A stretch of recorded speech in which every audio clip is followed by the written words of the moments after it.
ఐశ్వర్య రాయ్ గురించి కొన్ని ఇంట్రెస్టింగ్ విషయాలు. నెంబర్ 1, ఐశ్వర్య 9వ తరగతి చదివేటప్పుడే క్యామ్లిన్ పెన్సిల్స్ యాడ్లో నటించింది. నెంబర్ 2, 1993లో అమీర్ ఖాన్తో చేసిన ఐశ్వర్య పెప్సీ కమర్షియల్ యాడ్ చాలామంది ప్రశంసలు పొందింది. ఆమె ఓవర్నైట్ స్టార్గా మారింది.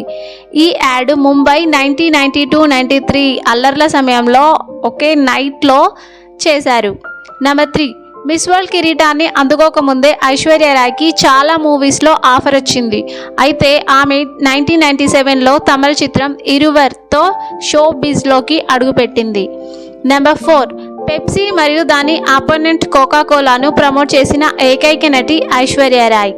నెంబర్ 5, మేడమ్ టూ సాడ్స్ మ్యూజియంలో ఆమె మైనపు విగ్రహాన్ని ఏర్పాటు చేశారు.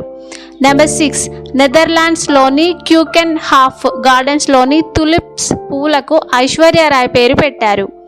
నెంబర్ 7, 2003లో కేన్స్ ఫిల్మ్ ఫెస్టివల్లో జ్యూరీ మెంబర్గా ఉన్న మొదటి భారతీయ నటి Aishwarya Rai. Number 8, Oprah Winfrey షోలో పాల్గొన్న తొలి భారతీయ celebrity Aishwarya Rai. Number 9, America మాజీ అధ్యక్షుడు జార్జ్ బుష్ను లంచ్కి ఆహ్వానించిన ఏకైక భారతీయ నటి ఐశ్వర్య మాత్రమే. నెంబర్ 10, ఐశ్వర్య రాయ్కి యాక్ట్రెస్ కావాలని గోల్ లేదు. ఆమె మెడిసిన్ కోర్సును పూర్తి చేసింది. నెంబర్ 11, ఆమె అభిషేక్ బచ్చన్ని పెళ్లి చేసుకొని అమితాబ్ బచ్చన్కి కోడలుగా అయ్యింది. వీడియో నచ్చితే లైక్ చేసి షేర్ చేయండి. మరిన్ని ఇంట్రెస్టింగ్ విషయాల కోసం డకీ అన్న ఫ్యాక్ట్స్ ఛానల్ని సబ్స్క్రైబ్ చేసుకోండి.